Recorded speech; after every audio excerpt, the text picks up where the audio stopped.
नमस्कार। बृहस्पति की सीरीज को आगे बढ़ाते हुए अब तक हमने बात की थी बृहस्पति पहले, दूसरे और तीसरे घर में सभी प्रकार की स्थितियों में किस प्रकार के फल देता है। आज मैं आपसे बात करूंगा कि बृहस्पति अगर आपकी कुंडली के चौथे घर में विराजमान है, किसी भी स्थिति में है, उसके बारे में हम यह चर्चा करेंगे तो वो किस प्रकार के परिणाम देगा। बैठने के साथ साथ दृष्टि भी, यानी ग्रह जहां बैठ रहा है वहां पर क्या फल हो रहे हैं और जहां पर दृष्टि दे रहा है वहां पर क्या फल हो रहे हैं, उसके बारे में हम यहाँ चर्चा करते हैं। चर्चा शुरू करने से पहले यदि आप मेरे चैनल पर नए हैं तो मेरे चैनल को सब्सक्राइब करके बेल आइकन प्रेस कीजिए, जिससे ज्योतिष से संबंधित, गोचर से संबंधित घटनाएं जो मैं समय समय पर डालता हूं उसका नोटिफिकेशन आपको मिले और आप उससे लाभान्वित होते रहें। शुरू करते हैं आज की चर्चा कि बृहस्पति अगर चौथे घर में स्थित हो कुंडली के तो वो किस प्रकार के परिणाम देगा। देखिए, बृहस्पति के लिए ये कहा गया है कि यह एक बेस्ट बेनिफिक प्लेनेट है। इससे ज्यादा शुभ ग्रह करने वाला कोई ग्रह नहीं। ये जहां पर बैठते हैं और जहां पर देखते हैं दोनों ही जगह शुभ स्थिति करने में सक्षम है, चाहे कुंडली में ग्रह की स्थिति किसी भी प्रकार की हो। अब यह निर्भर करता है कि वो कुंडली में किस प्रकार की स्थिति में और कितना ज्यादा बेटर आपके लिए कर सकता है, क्योंकि ये ब्लेसिंग्स देने का काम करता है। जब तक बृहस्पति का आशीर्वाद किसी घर पर ना हो तब तक वो घर ज्यादा फल फूलता नहीं है। चाहे वो बैठ के करे, उसके स्वामी के साथ हो, दृष्टि देकर करे, क्योंकि बृहस्पति किसी भी कुंडली में दो घरों के मालिक हैं। एक स्थान पर बैठते हैं, तीन स्थान पर दृष्टि देते हैं, और यदि ग्रहों से उसका संबंध बन जाता है तो अकेला बृहस्पति बहुत जगह अपना असर देने में सक्षम होता है। आशीर्वाद वाला एक ग्रह जिससे आपके सभी कार्य पूर्ण होते हैं। बहुत अधिक शुभ फलदायी स्थितियों में इस ग्रह को कहा गया है। धर्म गुरु है, आचार्य हैं, पुण्य फल कराने वाले ये ग्रह हैं। काल पुरुष की कुंडली यानी मेष लगन की कुंडली में इनको भाग्येश का दर्जा दिया गया है, धर्म गुरु का दर्जा इनको दिया गया है। साथ ही साथ 12वें घर के भी ये लॉर्ड होते हैं काल पुरुष में, इसलिए 12वां घर आश्रम, गुरुओं का सानिध्य आदि स्थितियों में भी होता है।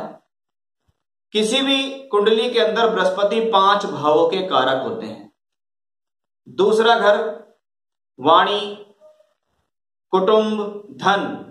पंचम भाव यानी कि 5वां भाव जो है शिक्षा, संतान, मंत्र सिद्धि, पूर्व पुण्य। 9वां भाव धर्म, पिता, भाग्य। 10वां भाव कर्म का कारक है। 11वां लाभ का कारक है। तो 5 जगह के कारक भी हैं। तो आपका देखिए कि बृहस्पति कितनी जगह अधिकार कुंडली में जमाए हुए होते हैं। अब बात करता हूं, अगर बृहस्पति चौथे घर में स्थित हो तो किस प्रकार की स्थितियां वहां पर होंगी। ग्रह देखिए जहां पर बैठा हुआ हो, एक तो ग्रह के स्वयं के अपने कारकत्व होते हैं, साथ ही साथ उस ग्रह का जो भाव है उसके कारकत्व भी वो ग्रहण करता है। इसको आप ऐसे मानिए कि अगर आप स्वयं यदि कहीं जा रहे हैं, आपके स्वयं की आदतें हैं और आप उस जगह पर पहुंच गए और बहुत दिनों तक वहां रहे तो वहां की भी आदतें आपके अंदर आ जाएगी। अब बृहस्पति जैसा एक ग्रह जो चौथे घर में विराजमान हो, यह बहुत अच्छा सलाहकार होता है। बृहस्पति यदि कैसी भी स्थिति में हो, लेकिन चौथे घर का बृहस्पति जनता के बीच में जाकर सलाह देने वाला होता है। वो किसी ना किसी तौर पे अपने आप को सामाजिक एरिया से जोड़ने की इच्छा रखता है, लोगों के बीच उठबैठ बनाता है, सामाजिक स्थिति को मेंटेन करने की इच्छा रखता है, क्योंकि चौथा घर जनता का भाव भी है। व्यक्ति अपने घर के अंदर सभी प्रकार के सुख साधन जुटाने का प्रयास करता है, चाहता है कि घर के माहौल के अंदर तनाव ना रहे, सुख शांति बनी रहे, सामाजिक दायरा भी बना रहे, घर परिवार की मर्यादा भी हर प्रकार से बनी रहे। ऐसा चौथे घर में बैठकर बृहस्पति प्रयास करते रहते हैं।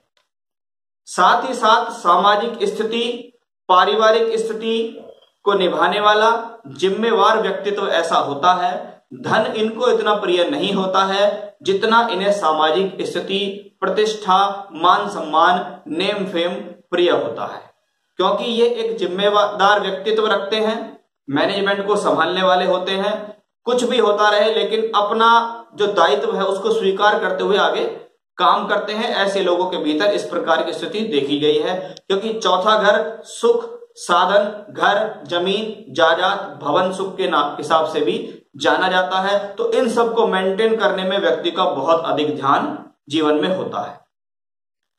अब इस स्थिति को मैंने शुभ और अशुभ दो स्थितियों में बांटा है कि बृहस्पति शुभ है या अशुभ है। शुभ स्थिति में बृहस्पति के क्या रिजल्ट होंगे, अशुभ स्थिति में बृहस्पति के क्या परिणाम होंगे, और वक्री स्थिति में बृहस्पति के क्या परिणाम। शुभ स्थिति यानी बृहस्पति अगर चौथे घर में बैठा हुआ हो, उच्च का हो, ऐसा कहां हो सकता है, मेष लगन में। तो बृहस्पति अगर चौथे घर में होगा तो भाग्येश होकर उच्च का हुआ। भाग्य और सुख का बहुत अच्छा संयोग, यानी अपने व्यक्ति अपने जीवन में भाग्य से लेकर आया है सुख को भोगने का। साथ ही साथ अगर ये स्वग्रही स्थिति में हो, यानी अपनी ही राशि के अंदर हो, तो कन्या लगन में बृहस्पति धनु राशि में बैठकर स्वयं की राशि में होते हैं।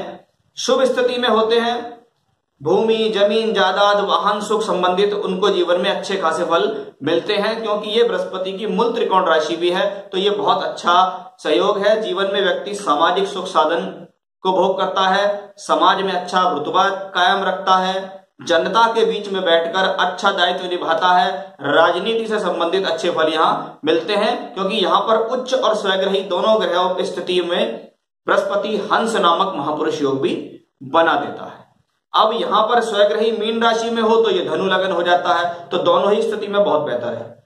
अब ये अगर मित्र की राशि में हो, शुभ ग्रहों से दृष्ट हो, मित्र जैसे चंद्रमा, सूर्य, मंगल, ये इसके मित्र हैं। अब उनकी ही राशि में बैठकर ये शुभ दृष्ट हो तो आपको चौथे घर से संबंधित सभी कार्यकर्तव्यों में फायदा देगा। सामाजिक स्थिति बढ़ेगी, घर जमीन जायदाद होगा, सामाजिक रुतबा बढ़ेगा, घर का मेंटेनेंस अच्छा होगा, अच्छे जिम्मेवार आदमी होंगे, स्वयं के बल पर भूमि जमीन जायदाद को अर्जन करने में भी आप सक्षम होंगे। अब ये तो बात हो गई शुभ स्थिति की। अब बात होगी अशुभ स्थिति। अशुभ स्थिति में सबसे पहली स्थिति आती है कि ग्रह नीच का हो। नीच का ग्रह बृहस्पति चौथे घर में नीच के होते हैं तुला राशि। अब यहां पर बृहस्पति नीच का हो, एक तो वो शत्रु की राशि में हो गया, शनि की राशि में, और नीच का भी हो गया, तो भूमि जमीन जायदाद का सुख तो मिलता है, लेकिन बहुत बाद में। ऐसे व्यक्ति अपने जीवन में बहुत अधिक प्रयास के बाद कोई एक मकान बना पाते हैं। भूमि खरीदते हैं, बिक जाती है। स्थान परिवर्तन अपने जीवन में काफी सारे करने पड़ते हैं ऐसे लोगों को। कभी मकान बदल रहे हैं, एक भवन अगर ले भी लिया तो भवन हाथ में ज्यादा दिन तक रहा नहीं, उसको आपको किसी कारण से बेचना पड़ा। भूमि जमीन जायदाद से संबंधित व्यक्ति को कोर्ट कचहरी संबंधित भी प्रॉब्लम्स का सामना करना पड़ सकता है। पैतृक संपत्ति से संबंधित विवाद, साथ ही साथ माता की हेल्थ के लिए ये स्थिति अच्छी नहीं कही गई है।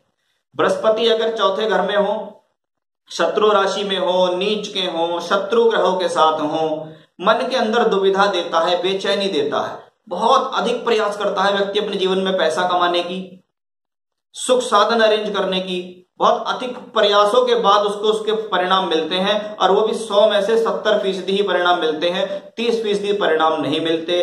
अगर वो ग्रह अस्त भी हो जाए तो व्यक्ति के सिर्फ प्रयास ही रह जाते हैं, उसके अलावा उसको कुछ भी प्राप्त नहीं होता है।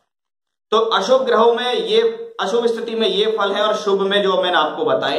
अब इसमें एक चीज कॉमन है, अगर ये ग्रह वक्री हो, क्योंकि वक्री ग्रह को शक्तिशाली मजबूत स्थिति का ग्रह कहा गया। शक्तिशाली का मतलब है उसके अंदर चेष्टा बल है। चेष्टा बल का मतलब यहां हो गया व्यक्ति अपने जीवन में व्यवहारिक तौर पर, बुद्धि से, बुद्धिमानी से, सामाजिक तौर पर किसी ना किसी प्रकार से प्रयासरत रहता है। लगातार वो अपनी चेष्टाओं को बढ़ाता रहता है कि कैसे भी मैं अपने जीवन में तरक्की हासिल करूं। ये स्थिति उच्च की हो या ये स्थिति नीच की हो या खराब में हो, लेकिन जब वक्री हो जाता है तो उसके अंदर ये टेंडेंसी आ जाती है, वो अपना चेष्टा बल नहीं छोड़ता। यानी उसके अंदर लगातार प्रयासरत रहने की स्थिति रहती है कि मुझे कुछ भी करना है, लेकिन मेंटेन करके रखना है अपने आप को, अपने सामाजिक स्तर को। कुछ लोग कहते हैं कि ग्रह वक्री होके उच्च का वक्री है तो नीच के फल देगा, नीच का वक्री है तो उच्च के फल देगा। ये चीज मेरे समझ से बाहर है कि एक ग्रह अगर उच्च का है और वो वक्री होगा तो वो नीच कैसे हो जाएगा। साथ ही साथ नीच का है उच्च का फल देने लगेगा, ये भी पॉसिबल नहीं है कि नीच से उच्च हो जाएगा सिर्फ वक्री होने से। जैसा मैंने आपको बताया कि ये चेष्टा बलि हो जाता है। तो क्या होता है, वक्री स्थिति, उच्च का ग्रह हो वक्री हो जाए, चेष्टा बलि तो है, समझदारी तो रहेगी, लेकिन अहंकार उस व्यक्ति के अंदर आ जाएगा। तो उसको ऐसे लगने लगेगा मैं ही सर्वे सर्वा हूं, मैं ही समाज में सब कुछ बेहतर कर सकता हूं। तो ये प्रॉब्लम उच्च के ग्रह के साथ आ सकती है, जबकि नीच के ग्रह के साथ वक्री होना अपने आप में एक बेहतर स्थिति है, व्यक्ति को कुछ ना कुछ प्लस ही मिलता है। साथ ही साथ ये शुभ स्थिति जो आपके लग्न कुंडली में बन रही है, इसको नवांश कुंडली में भी जरूर चेक करना चाहिए, क्योंकि नवांश किसी भी ग्रह का बलाबल देखने के लिए है।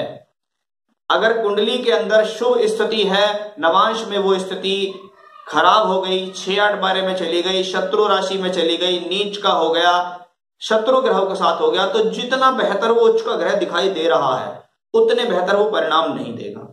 इसके विपरीत अगर बृहस्पति कुंडली में खराब स्थिति में है लेकिन नवांश में उच्च का हो गया, केंद्र त्रिकोण में चला गया, शुभ ग्रहों के साथ हो गया, उच्च ग्रहों के साथ हो गया, तो उस बृहस्पति में बढ़ोतरी हो गई। भले वो व्यक्ति डाउन से शुरू करेगा लेकिन बाद में बहुत अच्छी प्रगति करेगा। तो ये थी शुभ और अशुभ स्थिति। अब बात करूंगा मैं आपसे दृष्टियों के बारे में। बृहस्पति जब चौथे घर के अंदर स्थित होते हैं तो वो स्पेशल एस्पेक्ट बृहस्पति को 5वां और 9वां मिला है। हर ग्रह अपनी राशि से जहां पर वो बैठता है वहां से सीधा अवश्य देखता है, लेकिन जब बृहस्पति चौथे घर में शुभ दृष्टि में हो, शुभ प्रभाव में हो, तो अष्टम भाव पर उसकी दृष्टि भूमि जमीन जायदाद संबंधित फायदा मिलता है, गड़ा हुआ धन मिलने की स्थितियां रहती हैं, पैतृक संपत्ति का लाभ मिलता है, ससुराल पक्ष से भी लाभान्वित होने की स्थिति रहती है। इसके विपरीत अगर बृहस्पति खराब है तो ससुराल पक्ष से इतनी बेहतर स्थिति नहीं मिलेगी, निम्न स्तर की भी ससुराल मिलने की स्थितियां रहती हैं, पत्नी के साथ तो थोड़ा सा वैचारिक मतभेद आता है, साथ ही साथ पैतृक संपत्ति मिलती है लेकिन विवादों के साथ मिलती है, कोई गड़ा धन मिलने की स्थिति नहीं होती। बृहस्पति की दशम भाव पर दृष्टि कहीं ना कहीं व्यक्ति अपने पूरे जीवन में अपने कार्य को मजबूत करने में लगा रहता है कि किस तरीके से मैं अपनी लाइफ में प्रोग्रेस करूं, चाहे स्थिति शुभ हो या अशुभ, लेकिन उसकी कर्म के लिए लगातार जद्दोजहद रहती है। जितनी शुभ स्थिति होगी उतना ज्यादा वर्क प्रोग्रेस करता है। अब यही बृहस्पति अगर 12वें घर पे दृष्टि दे रहा है, अपनी नवम दृष्टि, ऐसी स्थिति में व्यक्ति का ध्यान, व्यक्ति का रुझान ईश्वर के प्रति बहुत ज्यादा जाता है, मोक्ष के प्रति जाता है, धर्म के प्रति, धार्मिक स्थलों के प्रति, गुरुओं के प्रति समर्पण भाव रखना, आश्रमों में जाना, दान करना, धर्म के कार्य करना, पुण्य कर्म करना, इनकी तरफ उसका रुझान जाता है। चाहे उसकी स्थिति कैसी भी हो, उसके जेब में अगर कुछ धन ना भी हो तो भी वह अपने शारीरिक श्रम से इस प्रकार के क्रियाकलापों में रखता है, अपने आप को सामाजिक स्थिति में इन्वॉल्व करने के लिए हमेशा तैयार रहता है, ऐसा बृहस्पति। तो बृहस्पति की दृष्टियां और बृहस्पति की स्थिति दोनों ही अपने आप में शुभ होती है, निर्भर करता है कुंडली में और वर्ग कुंडलियों में वो स्थिति कितनी ज्यादा बेहतर है। कभी कभी दशमांश कुंडली का भी प्रयोग करते हैं अगर आपको बृहस्पति से संबंधित कामों को अपना प्रोफेशन बनाना है कि आप कर्म से कितना कमा सकते हैं, उसके लिए D10 चार्ट भी देखते हैं, D4 भी देखते हैं सुख साधनों के लिए, क्योंकि चौथा घर भवन सुख के लिए भी है। तो सभी कुंडलियों में स्थित ग्रहों की स्थितियों को देखना सबसे पहले नेसेसरी है, लेकिन उनसे संबंधित वर्ग कुंडलियों को भी देखना जरूरी है। वर्ग कुंडली महर्षि पराशर जी ने इसीलिए बनाई है कि आपको इंडिविजुअल अगर किसी चीज पे जाना है तो आप वर्ग कुंडलियों का इस्तेमाल करें, क्योंकि उसके बिना ज्योतिष शास्त्र में काम करना, देखना, कुंडली बांचना, ये बिल्कुल सरासर गलत है, आपको परिणाम नहीं मिलेंगे। तो ये था मेरा आज का विषय कि बृहस्पति चौथे घर में किसी भी परिस्थिति में बैठा हुआ हो तो वो आपको किस प्रकार के परिणाम देगा। अगला विषय मेरा रहेगा कि बृहस्पति अगर पंचम भाव में किसी भी स्थितियों में हो तो कैसा परिणाम देंगे। वीडियो से संबंधित अगर कोई जानकारी लेना चाहते हैं तो आप नीचे कमेंट बॉक्स में लिख सकते हैं। अपनी कुंडली से संबंधित किसी प्रकार की विवेचना चाहते हैं, कुंडली बनवाना चाहते हैं, दिखाना चाहते हैं, वर्षफल चाहते हैं, कुंडली मिलान कराना चाहते हैं, तो आप मेरे नीचे दिए गए नंबरों पर संपर्क कर सकते हैं। नमस्कार।